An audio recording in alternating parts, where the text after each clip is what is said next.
वे हिंदी वाक्य जिनके अंत में क्या आ जाए, ता है, ती है, ते हैं आ जाए, उन्हें इंग्लिश में बदलने के लिए हम क्या करते हैं, सब्जेक्ट के साथ वर्ब की फर्स्ट फॉर्म जोड़ देते हैं।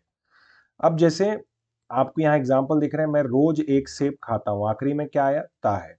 वह अस्पताल में काम करती है, आखिरी में क्या आ गया, ती है। वे पार्क में फुटबॉल खेलते हैं, ते हैं।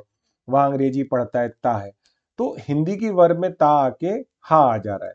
तो जब भी ता है, ती है, ते हैं, इस तरीके के शब्दों पे आपका हिंदी का सेंटेंस खत्म हो, तो आपको क्या करना है, सब्जेक्ट और वर्ब को जोड़ देना है। जैसे मैं रोज एक सेब खाता हूं, तो अब यहाँ सब्जेक्ट क्या है, मैं। अगर आपको सब्जेक्ट की जानकारी नहीं है तो आप देखिए नीचे इस स्ट्रिप में, आप नीचे देखेंगे मैंने यहाँ सारे सब्जेक्ट को इंग्लिश में क्या बोलते हैं उसको लिख रखा है, ताकि आपको कोई दिक्कत ना हो। मैं को आई, तुम और आपको यू। अगर मस्कुलाइन है या पुल्लिंग है या मेल है तो उनके लिए अगर वह आता है तो ही का यूज करेंगे।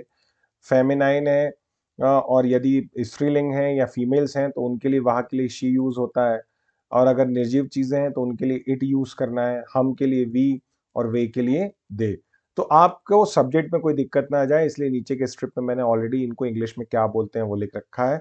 सब्जेक्ट के तौर पे यूज होंगे तो ये यूज होंगे, ऑब्जेक्ट के तौर पे यूज होंगे तो मुझे को मी बोलते हैं, तुम्हें को यू बोलते हैं, आपको भी यू बोलते हैं। उसे अगर मस्कुलाइन के लिए है तो हिम बोलते हैं, फीमेल्स के लिए है उसे है तो हर का यूज करेंगे, निर्जीव चीजों के लिए इट का यूज करेंगे, हमें के लिए अस, उन्हें के लिए देम।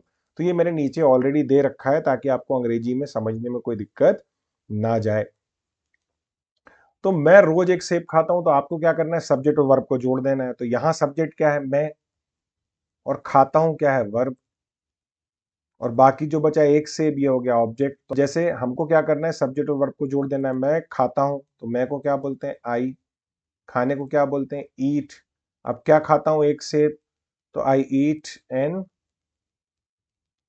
एप्पल। रोज खाता हूं तो I eat an apple every day. मैं रोज एक सेब खाता हूं। वह अस्पताल में काम करती है, शी। काम करने को क्या बोलते हैं, वर्क। अब मुझे वर्क, तो ही शी इट नाम या एक वचन अगर आ जाए सब्जेक्ट में तो मुझे वर्ब में क्या जोड़ना होता है, एस या ई एस। तो वर्क का क्या हो जाएगा, वर्क्स। तो शी वर्क्स अस्पताल में, तो in the hospital. She works in the hospital, वह अस्पताल में काम करती है। वे पार्क में फुटबॉल खेलते हैं, सब्जेक्ट क्या हो गया, वे। खेलना क्या हो गया, वर्ब। तो वे को अंग्रेजी में बोलते हैं दे। वे खेलते हैं, प्ले। दे प्ले, क्या खेलते हैं, फुटबॉल। तो दे प्ले फुटबॉल पार्क में, तो in the park. Way park में फुटबॉल खेलते हैं। वह अंग्रेजी पढ़ता है, तो वह हो गया सब्जेक्ट, और पढ़ता है हो गया वर्ब, और अंग्रेजी क्या हो गया, ऑब्जेक्ट। वह अंग्रेजी पढ़ता है तो वह को बोलते हैं ही। पढ़ने को क्या बोलेंगे, स्टडी। अब यहाँ स्टडी में मुझे क्या करना होगा, वाई को हटाना होगा, तो ये हो जाएगा, तो ये क्या हो जाएगा, ही स्टडीज इंग्लिश। वह इंग्लिश पढ़ता है, ही स्टडीज इंग्लिश। अब मैंने ये वाई को हटा के आई एस क्यों लगाया, वर्क में एस क्यों लगाया, भाई ये एस ई एस कहाँ लगाए, ये कैसे पता चले। तो ये भी मैं आपको बता देता हूँ, घबराने की जरूरत नहीं है। कि भाई सिंपल था तो मैंने क्या लगा दिया, एस लगा दिया, लेकिन ईएस कहाँ लगाए, ये याद रखने के लिए आपको ये याद रखना होगा कि यदि आपकी इंग्लिश की वर्ब एस पे, एस एच पे, या सी एच पे, या एक्स या जेड या ओ पे खत्म हो, तो आपको उसमें क्या लगाना है, ईएस। जैसे watch, W A T C H पे खत्म हुआ तो मैंने ईएस लगा दिया, तो क्या हो गया, वॉचेस। अब जैसे गो, ओ पे खत्म हो रहा है तो ये क्या हो जाएगा, गोज। ऐसे ही अगर क्या है, कैच, सी एच पे खत्म हो रहा है तो क्या हो जाएगा, कैचेस। तो देखिए इंग्लिश में इन्हें वॉवेल्स कहते हैं, ए, ई, आई, ओ, यू। अब इनके अलावा जो भी इंग्लिश के अल्फाबेट्स हैं वो सब क्या है, व्यंजन हैं, जिनको इंग्लिश में क्या बोलते हैं, कॉन्सोनेंट्स बोलते हैं। जैसे बी, सी, डी, अब ई यहां आ गया तो एफ, जी, एच, ऐसे करके जेड तक। तो इन 5 वॉवेल्स को छोड़ के जो भी इंग्लिश के अल्फाबेट्स हैं वो क्या कहलाएंगे, कॉन्सोनेंट। तो यदि आपके इंग्लिश के वर्ब में, जैसे फॉर एग्जांपल मैंने लिखा फ्लाई, अब इस y के पहले क्या आ गया, कॉन्सोनेंट आ गया, तो मुझे क्या करना होगा, इस y को I में बदलना है। तो अब फ्लाई और फिर मैं क्या जोड़ दूंगा, es, तो हो गया फ्लाइज। ऐसे ही अगर मैंने बोला क्राई, तो फिर y के पहले क्या आ गया, कॉन्सोनेंट r, तो मैं क्या करूंगा, क्राई, तो y को I में बदल के क्या जोड़ दूंगा, es, तो क्या हो गया, क्राइस। लेकिन यदि कॉन्सोनेंट ना आए, कोई वॉवेल आ जाए, तो आप सीधे क्या लगा देते हैं, सिर्फ s, जैसे से। तो y के पहले क्या आ गया, वॉवेल आ गया, तो अब सीधे मैं क्या लिख दूंगा, s लगा के सेस कर दूंगा। मुझे y को I में नहीं बदलना है और es भी नहीं लगाना है। या मैंने बोला प्ले, तो y के पहले फिर एक वॉवेल आ गया, तो ये क्या हो जाएगा, प्लेस। तो जब कभी भी y के पहले कॉन्सोनेंट हो तभी y I में बदल के es हमको जोड़ना है, और यदि कॉन्सोनेंट नहीं है तो हमें सीधे s लगा देना है। तो ये नियम आपको याद रखने पड़ेंगे। अब यहाँ एक कंफ्यूजन और होता है, जैसे यहाँ मैं बोल रहा हूं कि नेगेटिव बनाने के लिए आपको डू नॉट और डज नॉट का यूज करना है। तो ये हेल्पिंग वर्ब बहुत परेशान करती है कि भाई डू डज में डज किसके साथ लगाए, डू किसके साथ लगाए। तो आप एक बात याद रख लीजिएगा कि जब भी आपका सब्जेक्ट क्या हो, ही शी इट नाम या एक वचन हो, और दो हेल्पिंग वर्ब दी हो, जैसे डू और डस, या हैज और हैव, या वॉज और वर, या इज एम आर, तो ये ऐसी वर्ब है जहां हमेशा कंफ्यूजन होता है। तो आपको क्या करना है, अगर आपका सब्जेक्ट ही शी इट नाम या कोई सिंगुलर नंबर हो, तो हमेशा आप एस वाली वर्ब इनके साथ लगाएंगे। जैसे डू डज में क्या लगेगा, डज। वो हैज हैव में किसके आखिरी में एस है, हैज के, तो ये हैज किसके साथ लगेगा, ही शी इट नाम एक वचन के साथ। वॉज वर्ब में एस किसके बाद है, वॉज के बाद, तो वॉज किसके साथ लगेगा, ही शी इट नाम और एक वचन के साथ। इज एम आर में किसके आखिरी में ऐसे, इस के, तो इस किसके साथ लगेगा, ही शी इट नाम और एक वचन के साथ। तो एस वाली हेल्पिंग वर्ब हमेशा लगेंगी ही शी इट नेम या सिंगुलर नंबर के साथ, या आप इसको याद कर सकते हैं ही शी इट नाम और एक वचन के साथ। इसको याद करके रखिए, ये ग्रुप हमेशा आपके काम आएगा। अब जैसे नेगेटिव बनाना है तो आपको क्या करना पड़ेगा, ये नहीं के लिए डू नॉट या डज नॉट लगाना होगा। ये लिखा है, अब डू किसके साथ लगेगा, डस किसके साथ, तो अभी मैंने आपको बताया कि यदि आपका सब्जेक्ट ही शी इट नाम या एक वचन हो, तो एस वाली हेल्पिंग वर्ब मतलब डस किसके साथ लगेगा, ही शी इट नाम और एक वचन के साथ। बाकी सबके साथ क्या लगेगा, डू। तो मैं, सब्जेक्ट मैं है तो आई, नहीं खाता हूं, तो नहीं खाता हूं के लिए क्या हो जाएगा, डू नॉट ईट, क्या नहीं खाता हूं, एन एप्पल, रोज, every day, I do not eat an apple every day. वह अस्पताल में काम नहीं करती है, वह को क्या बोलते हैं, शी। अब शी के लिए नहीं करती है तो डू नॉट वर्क आएगा कि डज नॉट, तो आएगा डज नॉट, तो हम लगा देंगे she does not work in the hospital. Way park में फुटबॉल नहीं खेलते हैं, वे को अंग्रेजी में क्या बोलते हैं, दे। अब दे के साथ डू नॉट लगेगा या डज नॉट, तो दे डू नॉट। खेलने को क्या बोलते हैं, play, they do not play, they do not play football park में, तो इन दी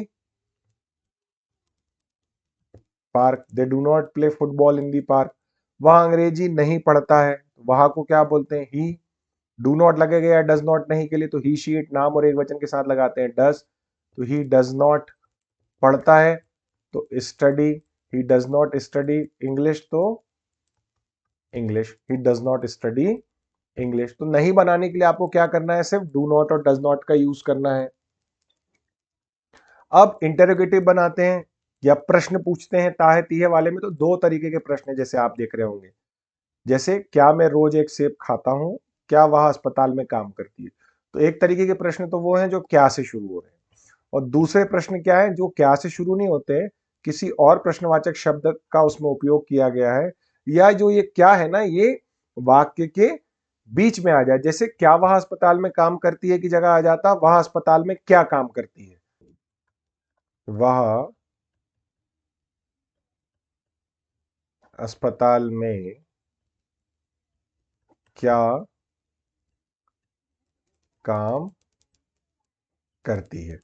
तो क्या हो, या तो क्या से शुरू ना हो, क्या वाक्य के बीच में आ जाए, या कोई और प्रश्नवाचक शब्द आ जाए। तो ये दो तरीके के प्रश्नवाचक होते हैं, जैसे क्या से शुरू, और क्या हो, वाक्य के शुरू में ना आए, वाक्य के बीच में आ जाए, या कोई और प्रश्नवाचक शब्द जैसे कब, कहां, कौन, किसे, इस तरीके के शब्द आ जाए।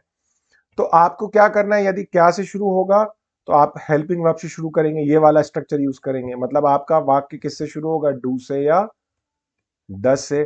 फिर आप सब्जेक्ट के साथ वर्ब की फर्स्ट फॉर्म लगा के ऑब्जेक्ट लगा देंगे। लेकिन अगर क्या से शुरू ना हो हिंदी का सेंटेंस, क्या वाक्य के बीच में आ जाए या कोई और प्रश्नवाचक शब्द आ जाए, तो पहले आपको वो क्वेश्चन वर्ड इंग्लिश में लिखना पड़ेगा, फिर आप डू और डज लगाएंगे, फिर आप सब्जेक्ट प्लस वर्ब की फर्स्ट फॉर्म लगा के ऑब्जेक्ट लगा देंगे। तो ये आपको ध्यान रखना है जब भी आप इंटरोगेटिव बनाओ या प्रश्नवाचक शब्द से वाक्य बनाओ। क्या मैं रोज एक सेब खाता हूं, अब सेंटेंस किससे शुरू हुआ, क्या से, तो अब ये किससे शुरू होगा, डू या डस से। तो यहां सब्जेक्ट क्या है, मैं आई, तो डू आई खाता हूं, ईट, डू आई ईट एक सेब, एन एप्पल रोज, every day, do I eat an apple every day, क्या मैं रोज एक सेब खाता हूं। क्या वह अस्पताल में काम करती है, वह मतलब शी, तो मुझे क्या लगाना होगा, डस, वह के लिए शी काम करती है, वर्क, अस्पताल में, does she work in the hospital.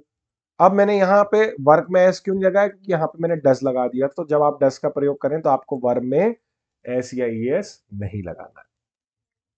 Way football कहाँ खेलते हैं, अब देखिए कहाँ आ गया, वाक्य क्या से शुरू नहीं है, कोई और प्रश्नवाचक शब्द है।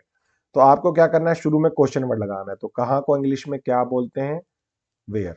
आपको अगर किस प्रश्नवाचक शब्द को इंग्लिश में क्या बोला जाता है ये नहीं पता, तो आप देखिए नीचे मैंने एक स्क्रिप्ट दे रखी है, यहाँ पे लिखा हुआ है कि क्वेश्चन वर्ड को इंग्लिश में क्या बोलते हैं, जैसे कौन, किसे, किसका, कौन सा, कब, कहाँ, कैसे, कितना, कितना समय, कितना पुराना, कितनी दूर, इन सबको अंग्रेजी में क्या बोलते हैं ये मैंने नीचे लिख रखा है, ताकि आपको इंग्लिश के सेंटेंस बनाने में दिक्कत ना जाए।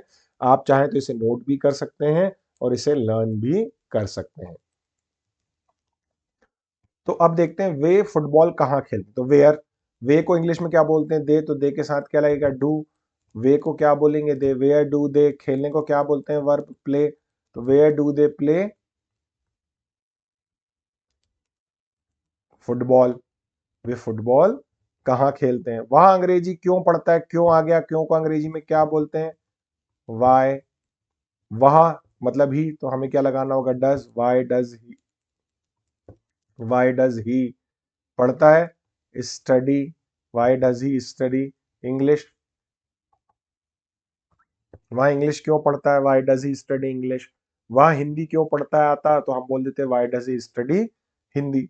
तो बहुत इजी है, अगर आप थोड़ा सा लॉजिक पकड़ लें कि ता है, ती है, ते है में आपको वर्ब की फर्स्ट फॉर्म लगानी है, उसमें एस या एस आपको केवल तभी लगाना है जब आपका सब्जेक्ट क्या हो, ही, शी, इट, नाम और एक वचन हो। नेगेटिव बनाने के लिए डू नॉट और डज नॉट का यूज करना है। डज कहाँ लगेगा, यदि सब्जेक्ट ही, शी, इट, नाम या एक वचन हो, वरना आप डू नॉट का यूज करेंगे। इंटेरोगेटिव बनाने के लिए या प्रश्न वाले वाक्य इंग्लिश में बनाने के लिए यदि वाक्य क्या से शुरू होता है तो आप अंग्रेजी का वाक्य डू डस से शुरू करेंगे, और यदि वाक्य क्या से शुरू ना हो, क्या वाक्य के बीच में आ जाए, तो आपको शुरू में क्या करना है, क्वेश्चन वर्ड लगा देना है, क्या वाक्य के बीच में आए या कोई और प्रश्नवाचक शब्द आ जाए। दोनों ही स्थिति में आपको अपना सेंटेंस किससे शुरू करना पड़ेगा, क्वेश्चन वर्ड से। उस प्रश्नवाचक शब्द को आप अंग्रेजी में बदल के शुरू में लगा देंगे, फिर डू डज लगाएंगे, फिर आप सब्जेक्ट लगा देंगे, फिर आप वर्ब लगा देंगे और बचा हुआ ऑब्जेक्ट आखिरी में चला जाएगा। क्लियर है, तो इस तरीके से आप इंटरोगेटिव बनाएंगे। अब बात आती है कि ऐसे सेंटेंसेस हम यूज कहां करते हैं रोजाना। तो भाई रोजाना हम ऐसे सेंटेंस यूज करते हैं डेली रूटीन या हैबिट्स में। जैसे मैं रोज क्रिकेट खेलता हूं, भाई मेरी हैबिट है या रूटीन है खेलने का, वह शाम को किताब पढ़ती है, हैबिट है। तो जैसे मैं रोज क्रिकेट खेलता हूं तो मैं को बोलते हैं आई, खेलने को बोलते हैं प्ले, क्रिकेट खेलता हूं तो आई प्ले क्रिकेट, रोज खेलता हूं every day, I play cricket every day. वह शाम को किताब पढ़ती है तो वह क्या हो गया, शी, पढ़ने को क्या बोलते हैं, रीड, रीड में एस लगाना होगा क्योंकि शी, शी, इट, नाम और एक वचन के साथ वर्ब में क्या लगाना होता है, एस ई एस। तो शी रीड्स किताब पढ़ती है, शी रीड्स अ बुक। शाम को तो इन द इवनिंग, वह शाम को किताब पढ़ती है। इसका प्रयोग हम करते हैं फैक्ट्स और जनरल ट्रुथ्स के लिए भी। फैक्ट्स या तथ्य ऐसे हैं या सामान्य जनरल ट्रुथ्स ऐसे हैं जिन्हें बदला नहीं जा सकता, जैसे सूरज पूर्व दिशा में निकलता है या पूर्व दिशा से निकलता है, या पक्षी आसमान में उड़ते हैं। तो सूरज पूर्व दिशा से निकलता है, सूरज दी सन, निकलने को क्या बोलते हैं? राइज, राइज का हो जाएगा राइजेस, क्योंकि सन एक वचन है, तो द सन राइजेस पूर्व में, इन द ईस्ट। पक्षी आसमान में उड़ते हैं, जनरल ट्रुथ है, पक्षियों को क्या बोलते हैं? बर्ड्स। उड़ने को क्या बोलते हैं? फ्लाई, आसमान में, इन द स्काई। इसी प्रकार कोई शेड्यूल इवेंट्स भी है तो भी हम किसका यूज करते हैं? इसी स्ट्रक्चर का यूज करते हैं। जैसे ट्रेन सुबह 8 बजे निकलती है, तो ट्रेन सुबह 8 बजे निकलती है, तो द ट्रेन। अब ट्रेन के निकलने को क्या बोलते हैं? डिपार्ट। आने को अराइव बोलते हैं और जाने को डिपार्ट। तो द ट्रेन डिपार्ट, डिपार्ट में एस लगाना क्योंकि ट्रेन एक वचन है, तो द ट्रेन डिपार्ट्स एट, घड़ी के समय के आगे एट लगाना है, सुबह 8 बजे, तो एट 8 AM। स्कूल सुबह 9 बजे शुरू होता है, भाई शेड्यूल्ड है, तो द स्कूल। अब शुरू होता है मतलब स्टार्ट, स्टार्ट में एस लगाना हो क्योंकि स्कूल एक वचन है, द स्कूल स्टार्ट्स एट कितने बजे? सुबह 9 बजे, तो 9 AM, तो the school starts at 9 AM। तो डेली हैबिट्स और रूटीन्स के लिए, फैक्ट्स के लिए और जनरल ट्रुथ्स के लिए और शेड्यूल इवेंट्स के लिए आप इसी स्ट्रक्चर का यूज करेंगे। अब कुछ प्रैक्टिस करके देखते हैं। जैसे मैं रोजाना स्कूल जाता हूं, तो आई गो, जाने को बोलते हैं गो, आई गो टू दी स्कूल। रोजाना तो एवरी डे। और मैं स्कूल नहीं जाता हूं तो नेगेटिव बनाने के लिए क्या लगाना होगा मुझे आई के साथ? Do not. तो I do not go to the school. रोजाना के लिए एवरी डे। क्या मैं स्कूल जाता हूं, क्या से शुरू हुआ? तो हेल्पिंग वर्ब से शुरू होगा, तो do I go to the school. रोजाना के लिए every day, do I go to the school every day. वे बाजार जाते हैं, वे को क्या बोलते हैं? दे। जाने को गो, बाजार जाते हैं तो दे गो टू दी मार्केट। वे बाजार नहीं जाते, नहीं बनाने के लिए मुझे क्या करना होगा? दे के साथ क्या जोड़ना होगा? दे डू नॉट। तो दे डू नॉट, जाने को क्या बोलते हैं? गो, बाजार तो to the market, they do not go to the market. क्या वे बाजार जाते हैं? क्या से सेंटेंस शुरू हुआ, तो सेंटेंस हेल्पिंग वर्ब से शुरू होगा, डू।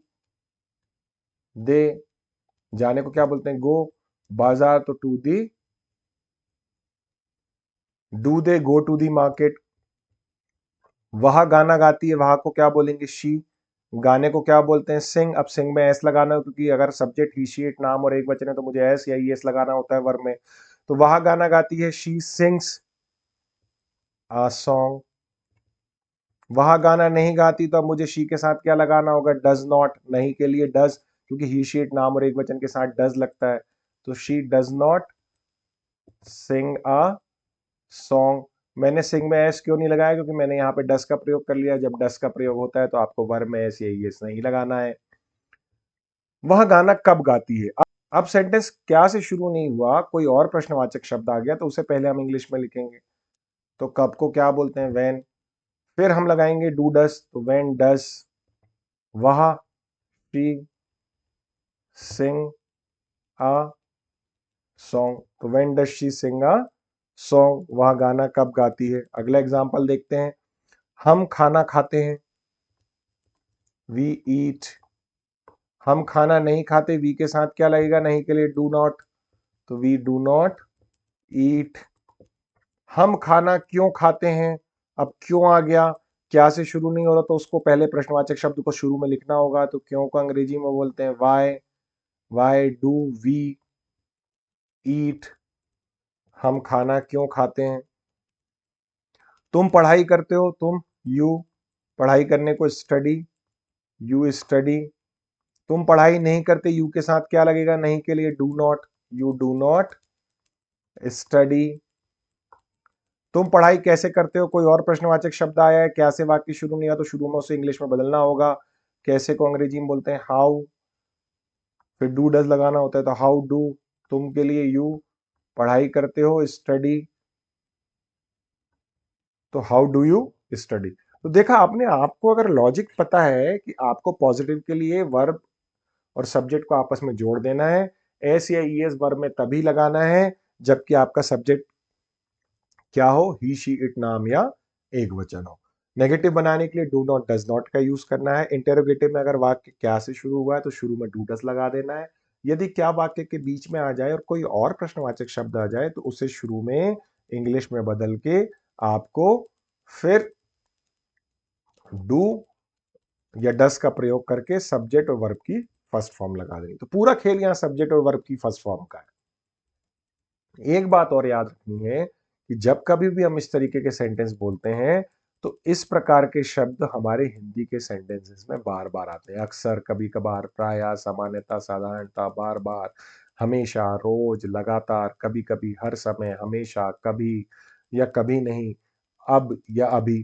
तो ऐसे शब्दों को अंग्रेजी में क्या बोलते हैं ये आपको आना चाहिए, इसीलिए मैंने ये सूची यहां दे रखी है। आपको इनकी अंग्रेजी पढ़ते बननी चाहिए, आपको याद होना चाहिए। नोट्स में भी मैं इसे आपको दे दूंगा। तो जैसे मैं अक्सर अपने दादा दादी से मिलने जाता हूँ, देखिए हम जब बोलते हैं तो ऐसे शब्दों का यूज करते हैं, और ऐसे शब्द जब भी आएंगे तो हिंदी में देखिए ये मैं के बाद अक्सर आया, अंग्रेजी में भी आप सब्जेक्ट के बाद इसे यूज कर देंगे। सब्जेक्ट क्या है, मैं अक्सर, तो आई ऑफन, अक्सर को इंग्लिश में क्या बोलते हैं ऑफन, आई ऑफन। मिलने जाता हूं तो मतलब गो, किसके लिए, मिलने के लिए, तो I often go to meet. ये दो दो वर्ब जब भी आ जाए हिंदी के सेंटेंस में तो ये दूसरी वर्ब को आप टू लगा के यूज कर सकते हैं। जैसे मिलने जाता हूं तो टू मीट, देखने जाता हूं तो टू सी, है ना, पूछने जाता हूं तो आई गो टू आस्क, तो ये टू लगा के आप लगा सकते हैं। तो I often go to meet, किन से, मेरे दादा दादी से, तो माय, दादा दादी को क्या बोलेंगे, ग्रैंड पेरेंट्स, तो I often go to meet my grandparents. मैं कभी कभार जिम जाता हूं, तो मैं कभी कभार को क्या बोलते हैं इंग्लिश में, आई सेल्डम। जाने को गो, कहाँ, जिम, तो I seldom go to the gym, मैं कभी कभार जिम जाता हूं। वह अब लंदन में रहता है, वहां मतलब ही, अब को इंग्लिश में बोलते हैं नाउ। रहने को लिव, अब इसमें एस लगा दिया तो नाउ ही लिव्स, क्योंकि ही शी इट नाम एक वचन अगर सब्जेक्ट हो तो एस या एस लगाना है। तो ही नाउ लिव्स, लंदन में रहता है, तो इन दी लंदन, तो he now lives in the London, वह लंदन में रहता है। वे अक्सर समुद्र तट पर जाते हैं, वे को क्या बोलते हैं इंग्लिश में, दे। अक्सर को क्या बोलेंगे, ऑफन, तो दे ऑफन। कहाँ जाते हैं, समुद्र तट पे, तो जाने को बोलते हैं गो टू। समुद्र तट को क्या बोलेंगे, तो दे ऑफन गो टू दी बीच, वे अक्सर समुद्र तट पर जाते हैं। तो ऐसे शब्द जब भी आ जाएं आपके ताहे तीहे वाले में तो आपको इसका अंग्रेजी पता होना चाहिए, इसलिए आप याद रख लीजिएगा कि अक्सर, कभी कभार ऐसे शब्दों को इंग्लिश में क्या बोला जाता है। कुछ और प्रैक्टिस कर लेते हैं। आप जब रोजाना बोलचाल की भाषा में बात करते हैं तो कैसे पूछते हैं और कैसे आंसर देते हैं, उसका एक अभ्यास यहाँ पे हम कर लेते हैं ताकि आपको दिक्कत ना जाए। आप कहाँ रहते हो, प्रश्न पूछ रहा है। अब चूंकि कहाँ आ गया तो मुझे शुरू में क्या लगाना होगा, वेयर। आप मेरा सब्जेक्ट है तो मैं लगा दूंगा do you, where do you. रहने को क्या बोलते हैं, लिव। आप कहाँ रहते हो, वेयर डू यू लिव। आप जवाब कैसे दोगे, भाई मैं छिंदवाड़ा में टीचर्स कॉलोनी में रहता हूँ, तो दो स्थानों के नाम मैंने बताया, एक तो वो कॉलोनी जहां रहता हूं और एक वो जिला। तो ये कॉलोनी हो गई, वो डिस्ट्रिक्ट। तो मैं क्या करूंगा, छोटे स्थान को पहले लिखूंगा और उसके आगे एट लगा दूंगा, बड़े स्थान को बाद में लिखूंगा, उसके आगे एन लगा दूंगा। जैसे मैं रहता हूं, आई रहता हूं, लिव। अब मैं बोलूंगा कॉलोनी है तो एट लगाऊंगा छोटे स्थान के आगे, तो I live at teachers colony. Chhindwara में बड़ा स्थान है तो छिंदवाड़ा में तो बड़ा स्थान है, तो इन छिंदवाड़ा। आप स्कूल कब जाते हैं? कब आ गया, कब को अंग्रेजी में क्या बोलेंगे? व्हेन। जाते हैं, आप सब्जेक्ट है तो व्हेन डू यू। जाते हैं तो गो। स्कूल तो ऑब्जेक्ट हो गया, तो when do you go to the school. आप स्कूल कब जाते हैं? तो मैं स्कूल 8 बजे जाता हूं, तो मैं आई जाता हूं, गो कहाँ? स्कूल, तो आई गो टू दी स्कूल। सुबह 8 बजे तो घड़ी के समय के आगे एट लगाना होता है, 8 बजे तो एट 8 AM, मैं सुबह 8 बजे स्कूल जाता हूं। आपके साथ कौन रहता है? कौन आ गया, तो कौन को पहले लिखना होगा, हु। अब डज रहने को क्या बोलते हैं? लिव। आपके साथ तो with you, who does live with you. अब यह सब्जेक्ट इसलिए मिस है क्योंकि भैया ये सब्जेक्ट ही तो पूछ रहा है, कौन कौन रहता है, तो सब्जेक्ट मिसिंग है।